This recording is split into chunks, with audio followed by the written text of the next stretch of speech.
Hello student, welcome to coherent English classes. मैं हूं आपका इंस्ट्रक्टर मोहम्मद ज़ियाउल्लाह कमर। आप देख रहे हैं हमारे YouTube channel coherent English classes. और आज इस वीडियो के अंदर हम लोग डिस्कस करने जा रहे हैं बिहार स्कूल एग्जामिनेशन बोर्ड के 10वीं की इंग्लिश की किताब पनोरमा के पोइट्री सेक्शन के chapter number 1 God made the country by William Cooper.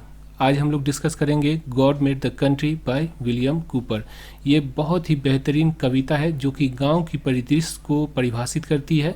तो सबसे पहले इस वीडियो के अंदर हम लोग विलियम कूपर की जीवनी के बारे में पढ़ेंगे, फिर उसके बाद जो God made the country poem है उस पोएम को लाइन बाय लाइन ट्रांसलेट करेंगे, एक्सप्लेन करेंगे और इसके वर्ड मीनिंग को देखने की कोशिश करेंगे। तो आइए स्टार्ट करते हैं। इससे पहले कि हम इस वीडियो को आगे बढ़ाएं, हम आपसे रिक्वेस्ट करते हैं कि यदि आप बिहार स्कूल एग्जामिनेशन बोर्ड के 10वीं, 11वीं या 12वीं के टीचर हैं या स्टूडेंट हैं तो आप हमारी एक एप्लीकेशन है कोहेरेंट इंग्लिश क्लासेज जो कोचिंग का इसी चैनल के नाम से जो है एक एप्लीकेशन है प्ले स्टोर पे, उस एप्लीकेशन को डाउनलोड कर लीजिए क्योंकि वहाँ पे आपको 10वीं, 11वीं और 12वीं की जो पूरी बुक का जो सॉल्यूशन है वीडियो वो सारा आपको वहाँ पे अवेलेबल है फ्री ऑफ कॉस्ट के अंदर। तो आइए स्टार्ट करते हैं। God made the country by William Cooper.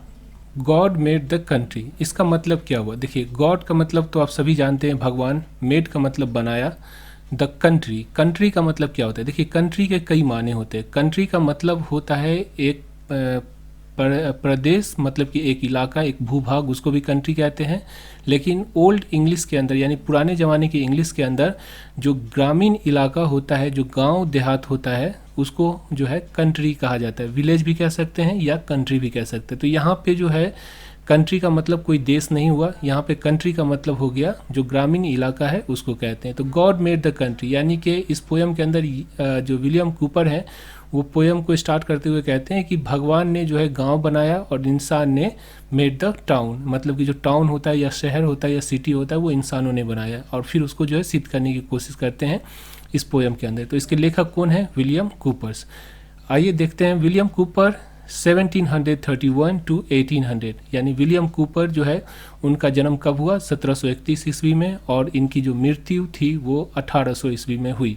May be said to be giving in his poem a foretaste of poetry of Wordsworth.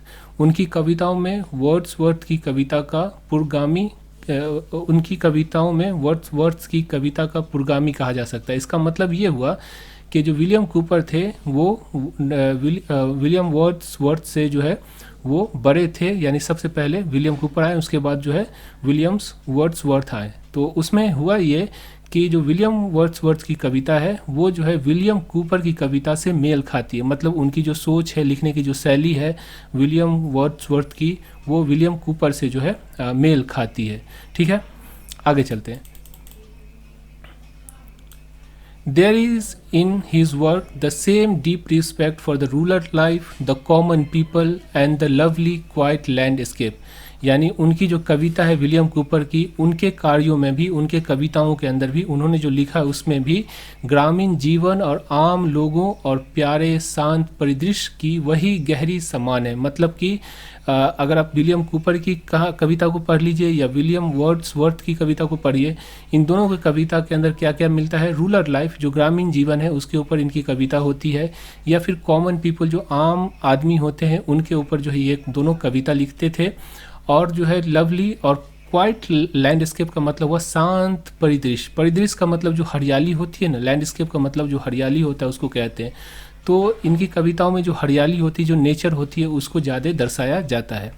Like Wordsworth again he did not hesitate in giving clear cut opinion about the issue of his time. यानी कि Wordsworth की तरह ही जो William Cooper है वो भी not hesitate, नहीं hesitate करते हैं। हेजिटेट का मतलब हुआ संकोच, तो नॉट हेजिटेट मतलब नहीं संकोच करते हैं। Giving clear cut opinion about the issue of his time, यानी उनके समय की जो इशू है, मुद्दा है, उसके ऊपर अपनी जो ओपिनियन है, ओपिनियन का मतलब होता है अपना जो तर्क है, अपनी जो राय है, उसको ओपिनियन कहते हैं। ठीक है, तो ओपिनियन का मतलब क्या हो गया? राय। तो अपनी राय देने से संकोच नहीं करते हैं। मतलब कि वर्ड्सवर्थ और विलियम कूपर ये दोनों जो है अपनी जो समय की जो समस्या है, उनका जो सामाजिक जो बुराई है या समस्या है, उसके बारे में स्पष्ट राय देने से संकोच नहीं करते थे। It is a paradox that, यह एक विरोधाभास है कि, विरोधाभास का मतलब हुआ कि आप किसी चीज़ की जो नेचर है उसके खिलाफ चले जाते हैं, तो उसको क्या कहते हैं, पैराडॉक्सेस कहते हैं। The poet and ड्रामिस्ट who live in cities और स्टेट कैपिटल, यानी कि वो कवि और नाटककार जो शहर या राज्य की राजधानियों में रहते थे, have written powerfully about the beauty of rural life, उन्होंने ग्रामीण जीवन की सुंदरता के बारे में प्रभावशाली ढंग से लिखा। मतलब यहाँ पे ये कहा गया है कि वो कवि, ऐसा देखा गया है कि वो सारे कवि जो कि या तो किसी बड़े शहर के अंदर या राजधानियों के अंदर रहते हैं, यानी बड़े बड़े सिटियों के अंदर रहते हैं, वो क्या करते हैं, वो जो है गांव की जब कविता लिखते हैं तो उसको सही रूप से वर्णित कर पाते हैं, लेकिन गांव के जो कवि होते हैं उसको वर्णित नहीं कर पाते हैं। ऐसा क्यों होता है? ऐसा इसलिए होता है कि जैसे आप शहर में रहते हैं तो शहर की जो अच्छाई के साथ साथ आप बुराई को भी जानते हैं और गांव के बारे में भी आप जानते हैं। तो जो आदमी भुगत चुका होता है, मतलब जो आदमी शहर के रह चुका होता है, तो वो समझता है कि शहर के अंदर कितनी बुराइयां हैं। इसी का कारण है कि वो सारे पोएट या वो सारे ड्रामिस्ट जो ड्रामा लिखते हैं, वो सारे जब लिखना स्टार्ट करते हैं तो गांव का जब चित्रण करते हैं तो बहुत अच्छी तरह से, बहुत बेहतरीन तरीके से जो है उसको प्रभावशाली ढंग से जो है लिखते हैं। The simplicity of the common villagers engage in humble profession, विनम्र कार्यों में लगे आम नागरिकों की सादगी। The abundance of natural life in the flora, वनस्पतियों में प्राकृतिक जीवन की प्रचुरता।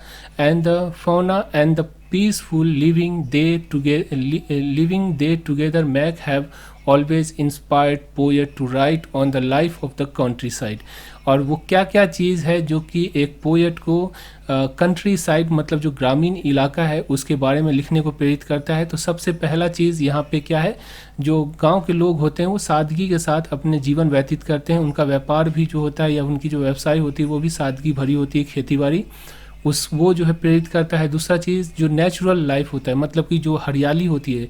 आप बॉम्बे में चले जाइए, तो मैं बॉम्बे में जाता था तो मैं एक चीज़ मैंने नोटिस किया कि उसके चारों ओर जब देखिएगा तो चारों तरफ आपको सिर्फ बिल्डिंग ही बिल्डिंग दिखाई देगी, कोई पेड़ पौधा नहीं दिखाई देगा।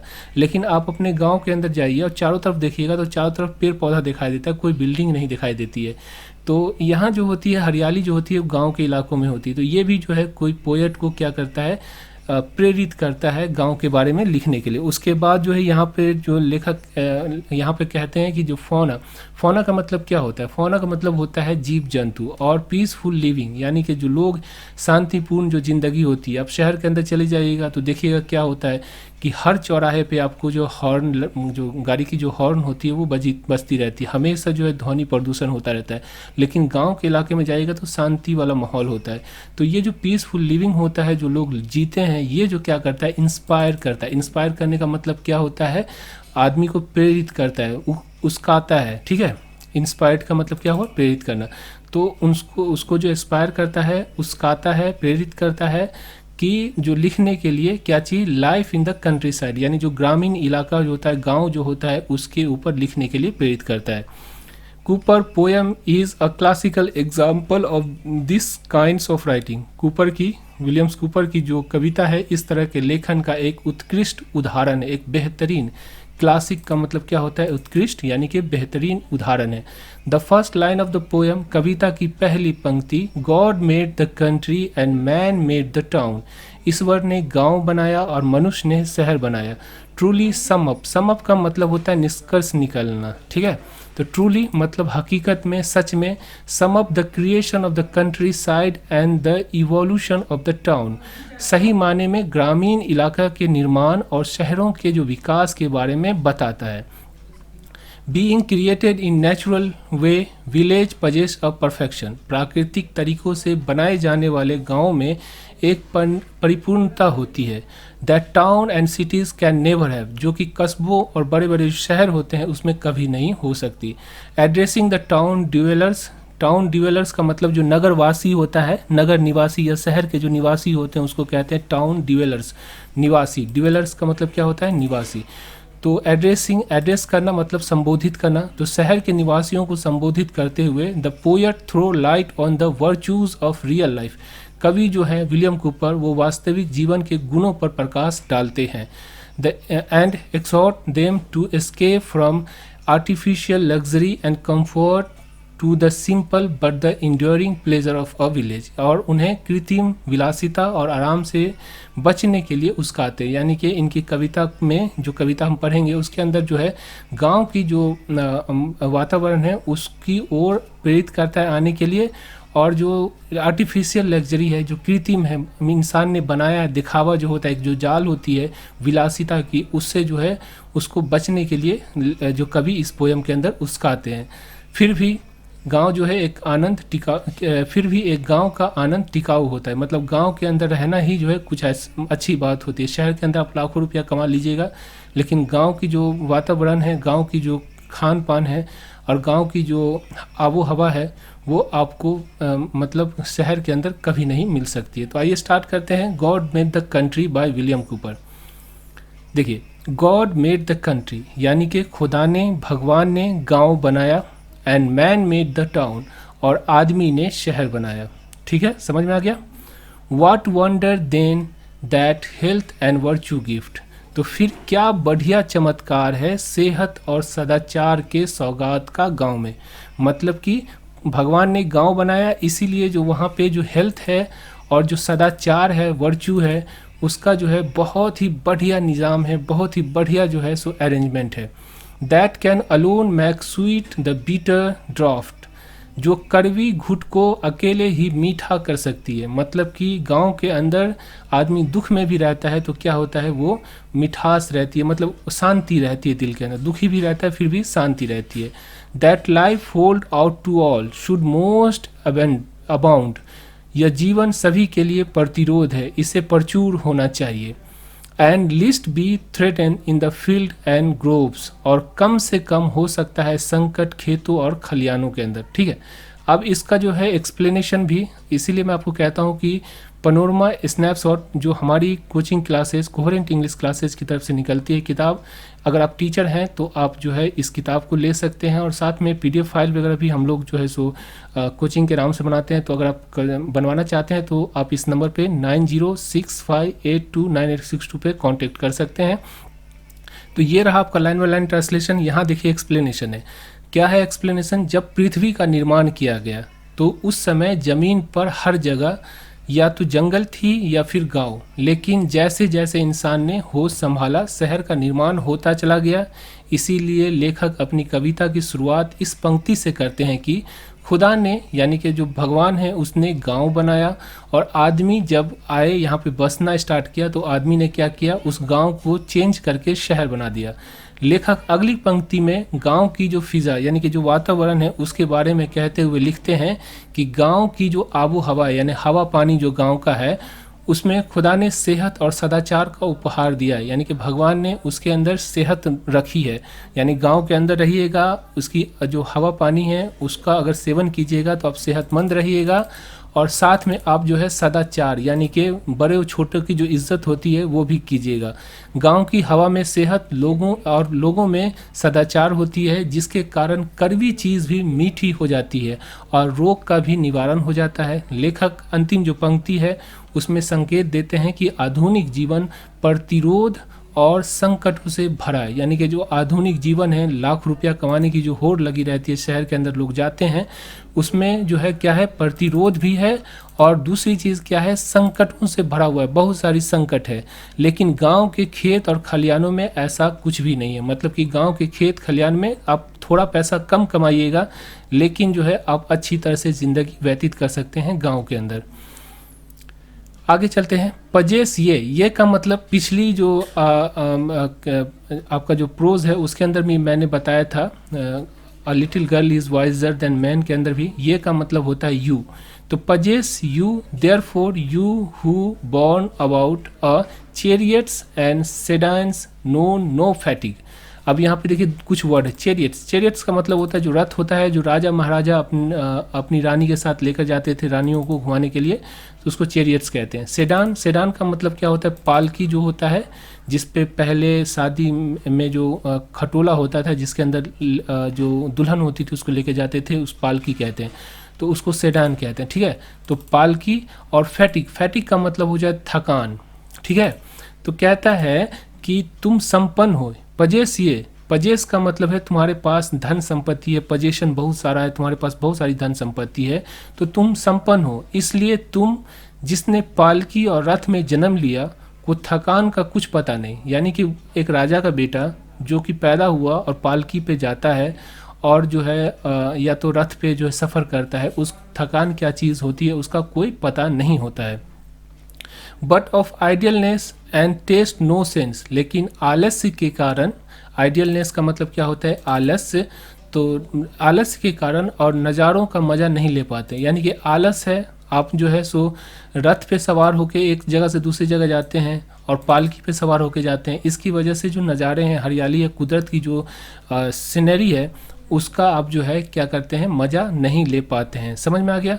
But such as art contrives possess ye still, लेकिन जैसा कि कल्पना करने की क्षमता अभी भी तुम्हें कब्जे में लिए हुई है, your elements there only can use ye shine, मतलब कि तुम्हारी प्राकृतिक स्वभाव तुम केवल तभी चमक सकते हो। यानी कि तुम्हारे प्राकृतिक में स्वभाव में ये है कि तुम तभी चमक सकते हो जब तुम मेहनत करोगे, तुम रथ और पालकी से निकल कर बाहर आओगे, दुनिया देखोगे, तभी तुम चमक सकते हो। तो यहाँ एक्सप्लेनेशन दिया हुआ है।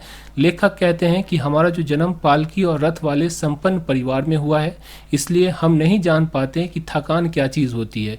इस संपन्नता के कारण आलस्य ने हमें घेर लिया है, जिसके कारण हम दुनिया की बाकी चीज़ों का मज़ा नहीं ले पाते हैं। लेकिन हमें यह नहीं पता कि हम में कल्पना करने की क्षमता है जो अभी भी हम में मौजूद है। यही हमारा प्राकृतिक स्वभाव है और इसी के बल पर हम चमक सकते हैं। तो इतना बेहतरीन एक्सप्लेनेशन के साथ, ट्रांसलेशन एक्सप्लेनेशन के साथ आपको कोई भी किताब मार्केट में आपको नहीं मिल पाएगी। जो भी किताब मिलती है वो सब का सब गूगल ट्रांसलेशन करके आपको मिल जाता है। और 2-4 जो यूट्यूबर्स हैं वो भी जो है या तो हमारी कॉपी करता है या फिर जो है मतलब कि गूगल ट्रांसलेशन से उसको जो है सो ट्रांसलेट करके आपको दे देता है। गूगल ट्रांसलेशन में परेशानी ये होती है कि देखिए ह्यूमन ट्रांसलेशन होता है तो सही समय पे किस वर्ड का किस माने में इसका प्रयोग हुआ है वो बताया जाता है। तो आप देखिएगा उसकी जो पोइट्री को, तो उस पोइट्री आपको समझ में नहीं आएगी।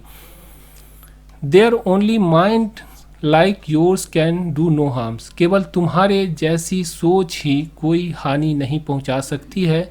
Are groves were planted to console at noon। Our groves का मतलब क्या होता है, उपवन यानी कि बागीचा। हमारा जो बागीचा है वह प्लांटेड का मतलब उगाया गया था। यानी कि बगीचा जो हमने बनाया था वो किस लिए बनाया था, टू कंसोल, शांति प्रदान करने के लिए। एट नून यानी कि दोपहर में। तो यहाँ पे दोपहर का मतलब हो गया मुसीबत का वक्त, यानी कि बहुत जो गर्मी वाला जो दिन होता है तो उसमें आदमी को परेशानी होती है, तो परेशानी का जो वक्त होता है, तो यहाँ पे नून का जो है मतलब ये कि परेशानी का वक्त। और कंसोल का मतलब आराम, शांति प्रदान करना। मतलब कि हमारी जो बागीचा यानी कि हमारी जो दुनिया बनाई गई थी, हमारी जो पृथ्वी बनाई गई थी, वो जो है इंसान को शांति प्रदान करने के लिए बनाई गई थी। इंसान को जो है सो यहाँ पे सुकून जो है करने के लिए बनाई गई थी। The pensive wanderer in their shade, चिंताग्रस्त पाथिक इनकी छाया में। एट ईव, संध्या को। द मून बीन, चांद की जो चमक होती है, मून बीन का मतलब हुआ कि वो बीम मतलब कि रोशनी, किरण। Sliding softly in between the sleeping leaves, खिसक रही है। सेल्डिंग का मतलब क्या होता है, खिसकना। तो खिसक रही है धीरे धीरे सोते हुए पत्तों के बीच से। Is all the light they wish, यही वो प्रकाश है जो वो चाहते हैं। मतलब यहाँ पे देखिए कि लेखक कहते हैं कि हम लोग ही हैं जिसकी सूझबूझ से इस पृथ्वी को बचाया जा सकता है।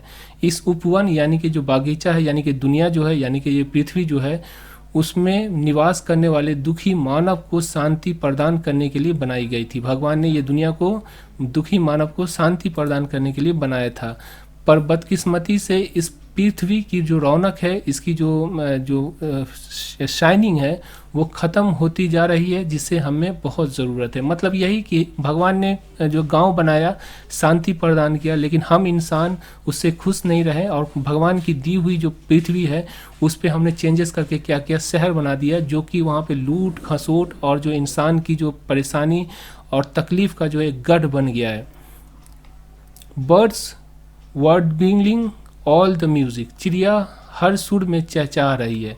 We can spare the splendour of your lamp, हम तुम्हारे दिए, लैम्प का मतलब क्या हुआ, दिए, के वैभव, स्प्लेंडर का मतलब क्या होता है, स्प्लेंडर का मतलब होता है चमक या वैभव, को बचा सकते हैं। We can splendour your lamp, यानी कि तुम्हारे दिए के जो वैभव है उसको बचा सकते हैं। स्पेयर का मतलब क्या होना, बचाना। दे बट एक्लिप्स, पर उस पर ग्रहण लगे हैं, मतलब कि जो लैंप है उसके ऊपर ग्रहण लगे हुए हैं, मतलब कोई जो है साया जो है उसको झांपे हुआ है। Our soft and satellite your song confound, हमारे शांत उपग्रह को तुम्हारे गाने गड़बड़ करते हैं, मतलब जो हमारी जो शांत उपग्रह है उसको तुम्हारे जो गाने हैं, तुम्हारे जो धुन है वो गड़बड़ करते हैं। आर मोर हार्मनस नोट्स, हमारी अधिक असमंजसपूर्ण ख्याति से। द थ्रस्ट डिपार्ट, प्रचलित गीत गाने वाली जो गायिका होती है उसको क्या कहते हैं, थ्रश।